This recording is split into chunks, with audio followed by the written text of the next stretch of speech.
ನಾವು ಎಷ್ಟು ವಿಚಿತ್ರ ಇದ್ದೀವಿ ನೋಡಿ. ನಮಗೇನಾದರೂ ಒಳ್ಳೆಯದಾದರೆ ನಮ್ಮಿಂದನೇ ಅಂತ ಹೇಳಿ ಬೀಗ್ತೀವಿ. ಆಗ ಭಗವಂತನನ್ನು ನೆನೆಸೋದೇ ಇಲ್ಲ. ಅದೇ ನಮಗೆ ಕೆಟ್ಟದಾಯಿತು ಅಂದ್ಕೊಳ್ಳಿ, ಭಗವಂತ ನನಗೇ ಯಾಕಿಷ್ಟು ಕಷ್ಟ ಕೊಡ್ತಾ ಇದೆಯಾ, ಇಷ್ಟೊಂದು ನೋವನ್ನು ನಾನೇ ಅನುಭವಿಸ್ಬೇಕಾ, ನಾನೇನು ತಪ್ಪು ಮಾಡಿದೆ ಅಂತ ಹೀಗೆಲ್ಲ ಕಷ್ಟ ಕೊಡ್ತಿದ್ಯಾ ಅಂತೆಲ್ಲ ದೂರ್ತಾನೆ ಹೋಗ್ತೀವಿ.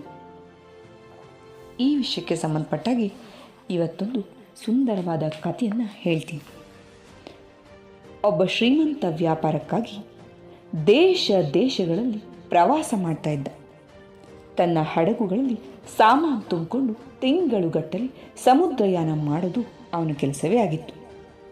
ಹೀಗೊಂದು ಬಾರಿ ಆತ ಬಹಳಷ್ಟು ಸಾಮಗ್ರಿಗಳನ್ನು ತುಂಬಿಕೊಂಡು ದೂರದ ದೇಶಕ್ಕೆ ಪ್ರಯಾಣ ಬೆಳೆಸಿದ. ತನ್ನ ಹಡಗಿನಲ್ಲಿ ಆತ ಸುಂದರವಾದ ಮನೆಯನ್ನೇ ಕಟ್ಕೊಂಡಿದ್ದ. ಅದರಲ್ಲಿ ಸಮಸ್ತ ಸಂತೋಷದ ವ್ಯವಸ್ಥೆ ಇತ್ತು. ಪ್ರವಾಸ ನಡೀತಾ ಇತ್ತು.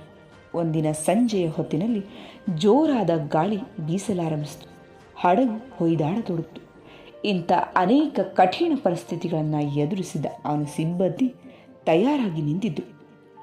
ಆದರೆ ಗಾಳಿಯ ರಭಸ ಹೆಚ್ಚಾಯಿತು. ಗಾಳಿಯ ಹೊಡೆತಕ್ಕೆ ಹಡಗು ಮುಂದೆ ಚಲಿಸುವ ಬದಲು ಬದಿಗೆ ಸರಿಯತೊಡಗಿತು. ಮುಂದೊಂದು ತಾಸಿನಲ್ಲಿ ದೊಡ್ಡ ದೊಡ್ಡ ತೆರೆಗಳು ಏಳತೊಡಗಿತು.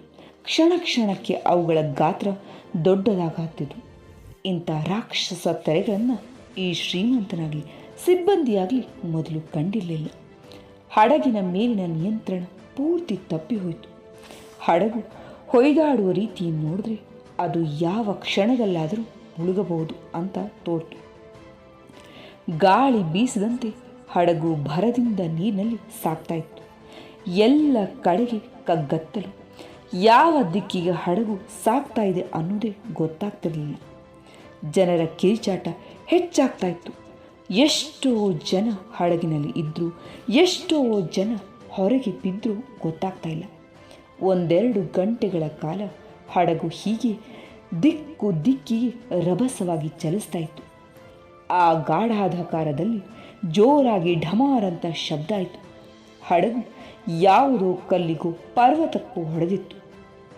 ಆ ಹೊಡೆತಕ್ಕೆ ಹಡಗು ಕತ್ತರಿಸಿತ್ತು. ಹೋಳಾಯಿತು. ಎಲ್ಲ ತುಣುಕುಗಳು ಮುಳುಗತೊಡಗಿತು. ಶ್ರೀಮಂತನ ಕೈಗೊಂದು ಹಲಗೆ ಸಿಕ್ತು. ಅದು ತೆರೆಗಳ ಮೇಲೆ ಹಾರಿ ಹೋಗ್ತಾ ಇತ್ತು. ಆತ ಅದನ್ನು ಬಿಗಿದಪ್ಪಿ ಹಿಡ್ಕೊಂಡ. ಮತ್ತೆಲ್ಲೋ ಹಲಗೆ ಕೂಡ ಒಂದು ಕಲ್ಲಿಗೆ ಬಡಿದು ಹಾರಿ ಹೋಯಿತು. ಇವನಿಗೆ ಎಚ್ಚರ ತಪ್ಪಿತು. ಬೆಳಗಾದಾಗ ನೋಡಿದ್ರೆ ಅವನೊಂದು ನಡುಗಡ್ಡೆಯಲ್ಲಿ ಬಿದ್ದಿದ್ದಾನೆ. ದೇವರ ದಯೆ ಜೀವ ಉಳಿತು ಅಂದ್ಕೊಂಡ. ಅದೊಂದು ನಿರ್ಜನವಾದ ನಡುಗಡ್ಡೆ. ಒಬ್ಬ ಮನುಷ್ಯನೂ ಅಲ್ಲಿಲ್ಲ. ಸಿಕ್ಕ ಗಡ್ಡೆಗನಸುಗಳನ್ನು ತಿಂದ. ಹಸಿ ಮೀನು ತಿಂದ. ಆದರೆ ಕೊರೆಯುವ ಚಳಿ, ಮಧ್ಯಾಹ್ನದ ಬಿಸಿಲು ಅವನನ್ನು ಹಣ್ಣಾಕ್ಸಿತು. 2 ಮರದ ತುಂಡುಗಳನ್ನು ಉಜ್ಜಿ ಬೆಂಕಿ ಮಾಡಿದ. ಆಹಾರವನ್ನು ಬೇಯಿಸಿ ತಿಂದ. ಅಲ್ಲೇ ಬಿದ್ದಿದ್ದ ಮರಗಳ ಕೊಂಬೆಗಳಿಂದ ಗರಿಗಳಿಂದ ಒಂದು ಪುಟ್ಟ ಗುಡಿಸಲು ಕಟ್ಟಿಕೊಂಡ. ಈ ಸಮುದ್ರ ಮಾರ್ಗವಾಗಿ ಹೋಗೋರು ಯಾರಾದರೂ ಕಂಡಾರಿ ಅಂತ ಸಮುದ್ರ ದಂಡೆಯಲ್ಲಿದ್ದ ತನ್ನ ಗುಡಿಸಲಿನಲ್ಲಿ ನೋಡ್ತಾ ಕುಳಿತಿದ್ದ. ಒಂದು ಬಾರಿ ಆಹಾರಕ್ಕೇನಾದರೂ ಆರಿಸ್ಕೊಂಡು ಬರಬೇಕಂತ ಕಾಡಿನೊಳಕ್ಕೆ ಹೋದ. ಮರಳಿ ಬರುವುದರೊಳಗಾಗಿ ಅವನ ಗುಡಿಸಲಿನ ಒಂದು ಗರಿ ಬೆಂಕಿಗೆ ತಾಗಿ ಇಡೀ ಗುಡಿಸಲು ಉರಿದು ಭಸ್ಮವಾಗಿ ಹೋಗಿತ್ತು. ಕೊಂದು ಹೋದ ಆ ವ್ಯಕ್ತಿ, ಭಗವಂತ, ನಾನೇನು ಅನ್ಯಾಯ ಮಾಡಿದ್ದೆ?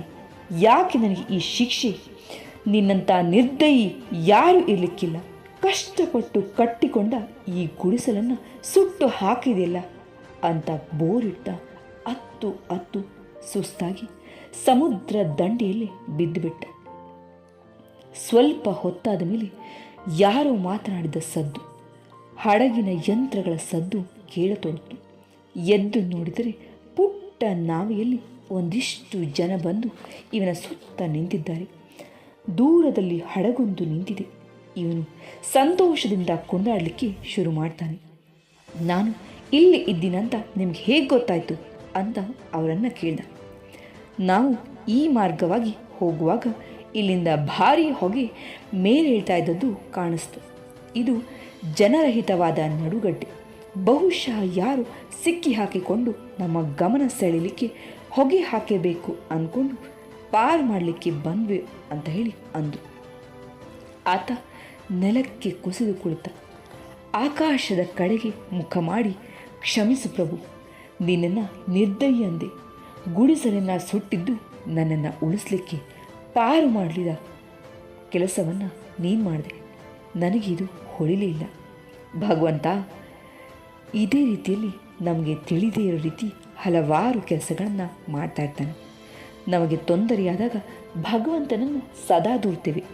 ಅನುಕೂಲವಿದ್ದಾಗ ನಾವು ಮಾಡಿದ ಸಾಧನೆ ಅಂತ ಹೆಮ್ಮೆಯಿಂದ ಬೀಗ್ತೀವಿ. ನೋಡಿ, ನಮ್ಮ ಒಳ್ಳೆತಕ್ಕೆ ಹಾಗೂ ಕೆಡಕಿಗೆ ಭಗವಂತನ ಸೂಚನೆಯೇ ಕಾರಣ. ಕತೆ ಇಷ್ಟ ಆಯಿತು, ಅರ್ಥ ಕೂಡ ಆಯಿತು ಅಂತ ಭಾವಿಸ್ತೀನಿ. ಕೇಳಿದ್ದಕ್ಕೆ ಧನ್ಯವಾದ. ಮೊದಲನೇ ಬಾರಿಗೆ ನಮ್ಮ ಚಾನಲನ್ನು ನೋಡ್ತಾ ಇದ್ದರೆ ತಪ್ಪದೇ ಸಬ್ಸ್ಕ್ರೈಬ್ ಮಾಡಿ. ಇಷ್ಟ ಆದರೆ ಲೈಕ್ ಮಾಡಿ, ಶೇರ್ ಮಾಡಿ.